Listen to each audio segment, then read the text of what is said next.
Saya bayar lu cuman buat berantem. Betul aja sampai di tempat retret ada 4 pendeta. Wah, saya senang benar nih banyak tandingannya. Saya cari yang paling tua, tentu paling jago. Itu pendeta Yosua Ong dari Ling Liang Tang Santapan Rohani di Taman Sari. Dia dosen dan gembala sidang. Dia paling banyak sesinya 3 hari. Supaya saya jangan kalah dengan pendeta ini, saya cari kelemahannya. Maaf saudara, karena dia udah tua jalannya lama begitu. Nah, gue bikin lumpuh nih. Sekali gue tiup juga empek-empek begini, rubuh nih. Selama 3 hari saya duduk paling depan. Cuman jarak 1,5 meter. Dia khotbah 3 hari. Saya juga bacain ilmu lumpuh 3 hari. Jangankan lumpuh, goyang juga enggak. Hebat saudara kalau yang asli. Saya kalah 2, saya pulang ke Jakarta. Saya berdoa lagi di rumah. Tuhan Yesus 1 lagi kirimin. 2 bulan kemudian Tuhan kirimkan yang ketiga. 3 pendeta ini prosesnya 8 bulan. Selama 8 bulan malam minggu saya pimpin kelenteng di Bungur. Hari Minggu saya ada di gereja Bethel di Pulau Gebang. Pendeta yang ketiga pendeta Paulus dari GKJMB Cimone Agustus tahun 89 jam 8 malam datang ke rumah saya. Ini pendeta yang ketiga penentuan buat saya. Saya comot lagi rohnya. Nggak bisa diambil. Saya maki-maki dia, saya ngomong jorok. Maksud saya mau akalin. Kalau saya maki pan dia marah. Kalau dia marah Roh Kudusnya keluar. Saya sikat dia rubuh. Tapi saya kecelek loh saudara. Orang Kristen atau pendeta yang penuh Roh Kudus diomelin nggak marah. Merah juga kupingnya enggak. Nyengir gitu kayak orang serawan. Dalam hati saya bilang lu budak apa lu darah putih lo ya. Ini contoh buat kita orang Kristen. Orang Kristen kalau hari Minggu keren. Ke gereja bawa Alkitab segede tetampah. Kebaktian selesai pulang. Belum jauh dari gereja. Kebetulan musim hujan. Mobil lewat. Air hujan muncrat. Muncrat juga kebun binatang. Ini buat apa digendong-gendong? Berat-berat. Kalau masih punya kebun binatang dari mulut. Jangan harap bisa lihat sorga. Maaf yang kesinggung. Dia pulang jam 1 malam. Udah cukup 3 pendeta. Saya ngelamun sendiri. Yesus pesuruhnya aja begini hebat. Bagaimana kalau gua tembak Yesus, gua lumer kali ini. Kalau gitu gua mesti terima nih si Yesus, dia jago nih. Saya ambil Alkitab saudara, saya dekat begini, saya berdoa. Tuhan Yesus, saya lagi bingung. Tunjukkan jalan dan arah mana yang saya harus tempuh dalam hidup saya. Jawablah melalui Alkitab ini. Terima kasih, amin.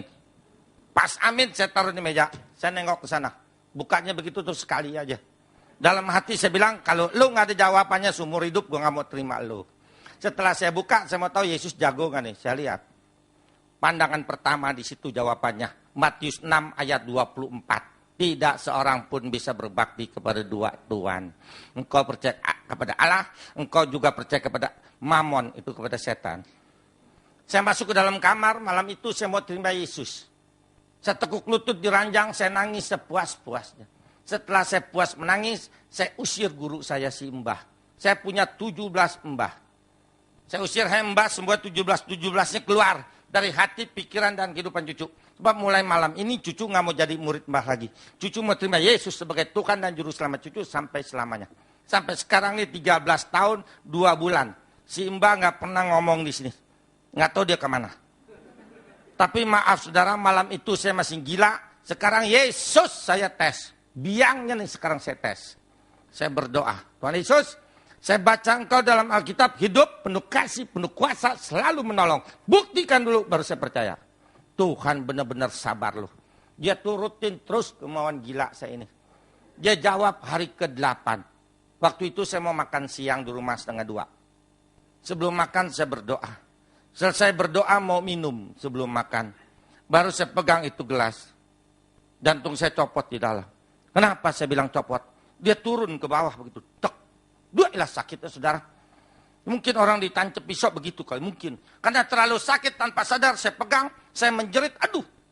Berhenti itu jantung. Saya tarik. Nggak bisa mandek. Saya tarik lagi. Mandek juga. Saya kocok. Maksudnya jangan berhenti. Kalau berhenti pan mati. LOG kita kalau mati kita kocok dia jalan. Saya kocok. Saya tarik. Tetap aja berhenti, jangan jalan terus. Saya mau saksikan di sini. Pantas tuh orang yang di luar sana, orang dunia yang belum terima Yesus, mereka tuh kalau mau mati ditunjukin dosanya oleh Tuhan. Makanya mereka berteriak-teriak. Dia lihat, makanya dia ketakutan. Seandainya nggak bisa ngomong, begitu. Dia lihat. Tapi kita orang Kristen yang taat, mau mati nggak ditunjukin dosa kita. Datang malaikat membawa jiwa roh kita ke Firdaus, halaman surga. Tapi kalau orang dunia yang belum terima Yesus, ditunjukin. Waktu itu kena sakit, saya pegang, saya merem kena sakit. Saya lihat kayak nonton TV, merem tapi kelihatan. Dosa yang pernah saya kerjakan ditunjukkan oleh Tuhan kembali. Maaf saudara, saya dulu anak Tanah Abang. Saya lahir situ, besar di situ. Saya salah didik. Hobi saya berantem. Hobi saya silat sama ilmu. Orang yang saya pukul dengan ilmu saya, saudara, berdarah-darah begitu banyak ditunjukin oleh Tuhan. Jelas, karena saya lihat terlalu banyak, saya menjerit di dalam hati. Tuhan Yesus, saya nggak mau mati. Dosa saya banyak. Ntar saya diseksa engkau. Nah, belum bertobat, mati. Jadi Tarsan, ntar saya di sono. Siapa yang tolongin sendirian di akhirat? Untung waktu itu saya nggak panggil guru saya, lo simbah lo. Yang saya ingat, Yesus hidup selalu menolong. Nah, lo buktiin dah. Saya panggil jadi dalam hati sambil megang dada. Tuhan Yesus tolong sembuhkan jantung saya. Jantung saya lagi rusak, betulin. Di dalam nama Tuhan Yesus kayak jantung sembuhlah. Haleluya, amin. Apa yang terjadi? Tuhan nggak nolong. Tuhan tinggalkan saya jatuh di meja makan. Orang yang nggak bisa nafas, nggak ada tenaga, bisa duduk tegak. Pantas orang serangan jantung rubuh semua. Saya jatuh. Tangan saya tetap di dada di kolong meja, saya pegangin terus karena sakit saya nggak lepas. Waktu itu saya belum pingsan. Kenapa belum pingsan? Karena saya nggak mau mati, saya tahan sehingga saya belum pingsan. Waktu itu saya nggak tahu kenapa Tuhan tinggalkan saya. Setelah saya sembuh, saya baca Alkitab, baru saya tahu jawabannya. Tuhan lagi uji saya.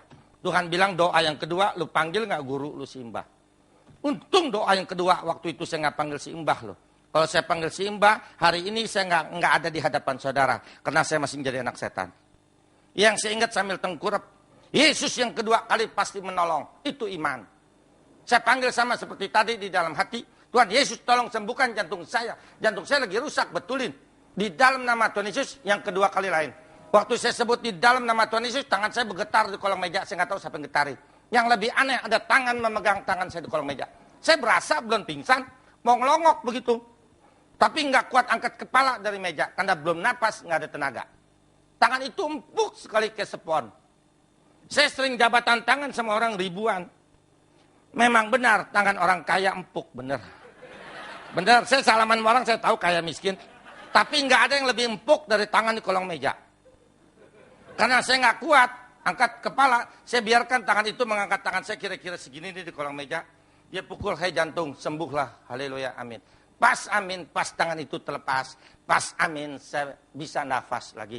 Karena bisa nafas lagi, ada tenaga, saya duduk tegak. Buru-buru saya ngelongok ke kolong. Saya mau lihat tangan siapa itu yang tadi. Tapi tidak ada tangan siapa-siapa. Tapi saya yakin dan percaya, itu tangan Tuhan Yesus. Yang bangkit dari kematian hari ketiga. Hanya Tuhan Yesus yang tidak ada tulangnya di dalam kubur. Yang lain semua ada tulangnya di dalam kubur. Kalau betul-betul jago, bangun dong dari lubang kubur. Kok nggak becus? Bagaimana mau nolong kita yang hidup bohong? Apalagi membawa kita ke sorga, lebih bohong lagi. Dirinya pada mendem semuanya dalam lubang.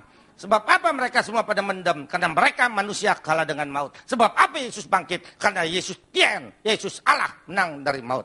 Makanya mulai sekarang jangan minta pertolongan kepada orang mati. Mintalah sama yang hidup satu-satunya Yesus Kristus. Mari saudara, kita sudah menjadi anak terang. Kenapa kita jadikan kegelapan? Mari kita belajar, nanti setelah saya khotbah, saudara boleh bertanya sepuas-puasnya. Ini 4 kali saudara, hari ini yang pertama, minggu depan tuh, waktu hari Kamis juga, sampai 4 Kamis. Saudara boleh tanya, hari ini mengenai adat istiadat segala macam, Lukas 11 ayat 35.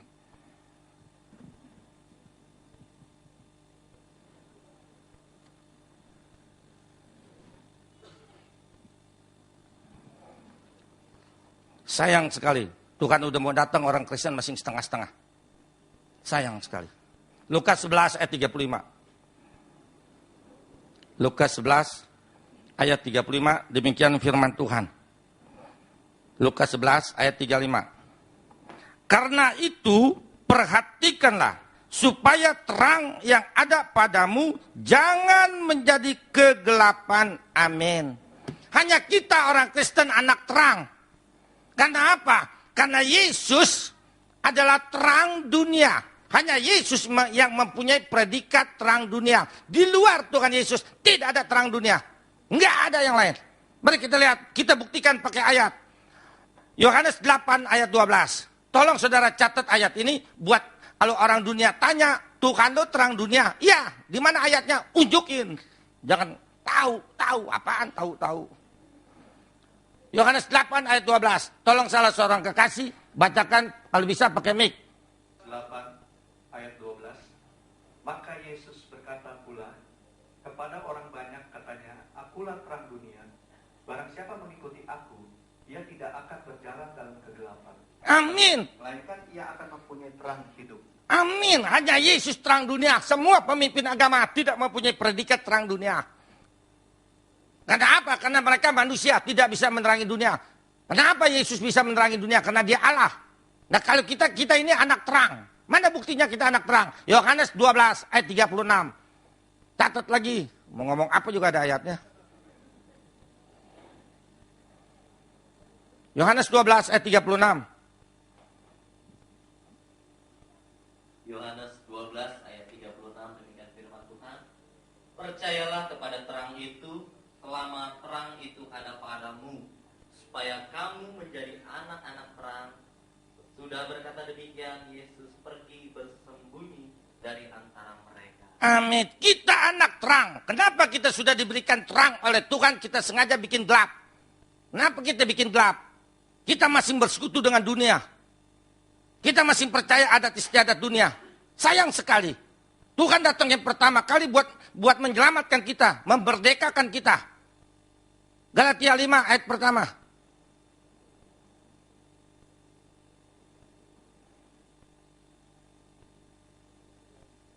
Galatia 5 ayat pertama. Ini yang nggak bawa kitab nih, pakai nih. Galatia 5 Ini. ayat pertama, supaya kita sungguh-sungguh merdeka. Kristus telah merdeka, memerdekakan kita.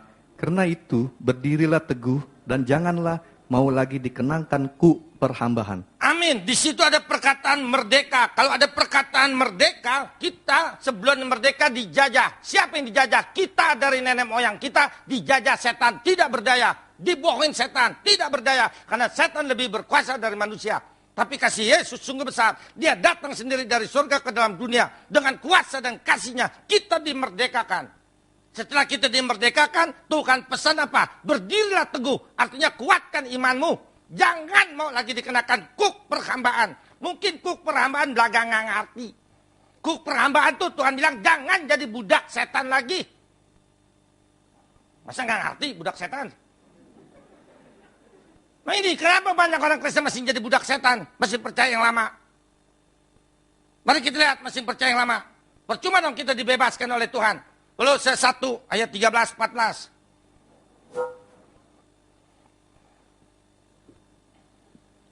Kolose 1 ayat 13-14. Demikian firman Tuhan. Ia telah melepaskan kita dari kuasa kegelapan dan memindahkan kita ke dalam kerajaan anaknya yang kekasih. Di dalam Dia kita memiliki penebusan kita, yaitu pengampunan dosa. Amin. Tuhan telah melepaskan kita. Kalau ada perkataan melepaskan, ada yang diikat. Kita diikat oleh setan dari nenek moyang kita. Nggak berdaya.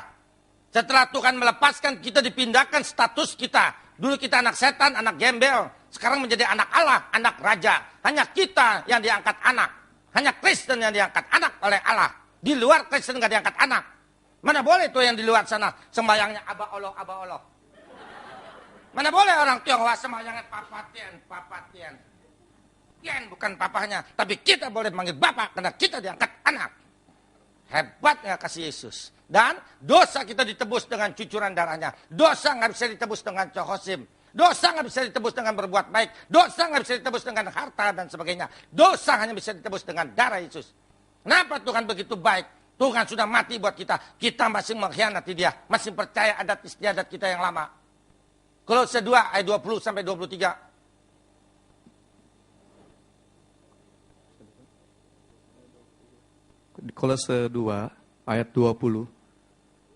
Apabila kamu telah mati bersama-sama dengan Kristus dan bebas dari roh-roh dunia, mengapakah kamu menaklukkan dirimu pada rupa-rupa peraturan? Seolah-olah kamu masih hidup di dunia. Jangan jamah ini, jangan kecap itu, jangan sentuh itu. Semuanya itu banyak mengenai barang yang binasa oleh pemakai dan hanya menurut perintah-perintah dan ajaran-ajaran manusia. Terus? Peraturan-peraturan ini walaupun nampaknya penuh hikmat dengan ibadah buatan sendiri, seperti merendahkan diri, menyiksa diri, tidak ada gunanya selain untuk memuaskan hidup duniawi. Ambil, kenapa kita masih percaya adat istiadat kita yang lalu? Adat istiadat tidak bisa menyelamatkan, hanya kasih Yesus yang bisa menyelamatkan. Berapa banyak orang Kristen kalau pindah rumah pakai selamatan? Kita udah punya juru selamat kok pakai selamatan? Tolol bener. Sedangkan selamatan itu nggak ada gunanya. Hanya Yesus juru selamat. Di luar Yesus bukan juru selamat. Yesaya 43 ayat 11. Siapa itu Yesus? Tukang oncom apa tukang tempe dia? Mesti ada ayatnya. Yesaya 43 ayat 11. Yesaya 43 ayat yang ke-11, demikian firman Tuhan. Akulah Tuhan dan tidak ada juru selamat selain daripadaku. Amin, hanya Yesus juru selamat. Juru selamat artinya bisa menyelamatkan. Kalau kita udah punya juru selamat, pindah rumah jangan pakai selamatan. Buka toko, buka pabrik pakai selamatan. Nggak usah lagi. Kita udah punya juru selamat. Dan berapa banyak orang Kristen kalau lagi hamil, keluar malam, bawa pisau kecil. Ketusuk meletus. Apa tuh pisau lebih berkuasa dari Roh Kudus? Berapa banyak orang Kristen takut tinggal di tusukan sate? Jangan kan tusukan sate kecil, tusukan kebo juga nggak apa-apa. Memang ciong ada. Ciong ada. Makanya orang takut ciong, terutama orang Tionghoa takut ciong. Ciong itu apes. Ada. Lihat mereka orang dunia takut ciong pada pasang patwa depan pintu. Tulisan tuh. Kantong merah, kantong kuning. Paku emas dan sebagainya. Memang itu benda-benda ada kekuatannya. Benar.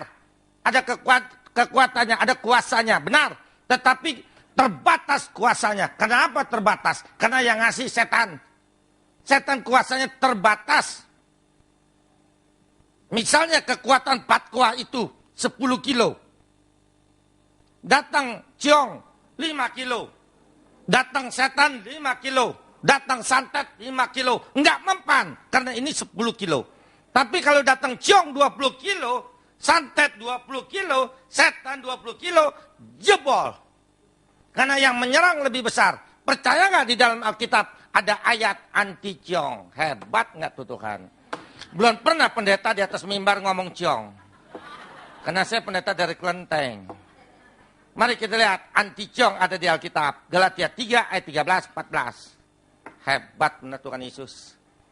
Ngomong apa juga ada jawabannya. Galatia 3 ayat 13-14. Galatia 3 ayat 13-14. Kristus telah menebus kita dari kutuk hukum Taurat dengan jalan menjadi kutuk karena kita. Sebab ada tertulis, terkutuklah orang yang digantung pada kayu salib. Yesus Kristus telah membuat ini supaya di dalam Dia berkat Abraham sampai kepada bangsa-bangsa lain, sehingga oleh iman kita menerima roh yang telah dijanjikan itu. Amin. Seharusnya karena dosa kita mesti disalib. Tapi kasih Yesus juga besar. Dia yang gantikan kita di atas kayu salib. Dengan cucuran darah Yesus di atas kayu salib, darah Yesus memutuskan kutuk hukum Taurat. Taurat itu agama. Agama kita yang lalu pun putus segala macam ciong. Putus segala macam kutuk dengan darah Yesus. Makanya jangan takut lagi oleh adat istiadat. Berapa banyak orang Kristen kalau melawat ke kuburan temannya meninggal, pulangnya cuci muka air kembang di baskom. Ya elah. Berapa banyak orang Kristen kalau keluarganya meninggal, bikin malam penghiburan hari ketiga, ke-7, 40, 100, setahun, 3 tahun masih bikin malam penghiburan. Bukan malam penghiburan nggak boleh, boleh. Tapi harinya jangan seperti orang dunia. Berapa banyak orang Kristen pasca, cengbeng, Natal, Sinja pada ke kuburan. Bukan nggak boleh ke kuburan, tapi waktunya jangan seperti orang dunia. Mari kita lihat dulu ayatnya. Ngomong apa juga ada ayatnya. Galatia 4 ayat 8, 9, 10. Galatia 4 ayat 8, 9, dan 10. Demikian firman Tuhan. Dahulu ketika kamu tidak mengenal Allah, kamu memperhambakan diri kepada Allah-Allah yang pada hakikatnya bukan Allah. Tetapi sekarang sesudah kamu mengenal Allah, atau lebih baik, sesudah kamu dikenal Allah, bagaimanakah kamu berbalik lagi kepada roh-roh dunia yang lemah dan miskin, dan mau mulai memperhambakan diri lagi kepadanya? Ayat 10. Kamu dengan teliti memelihara hari-hari tertentu, bulan-bulan, masa-masa yang tetap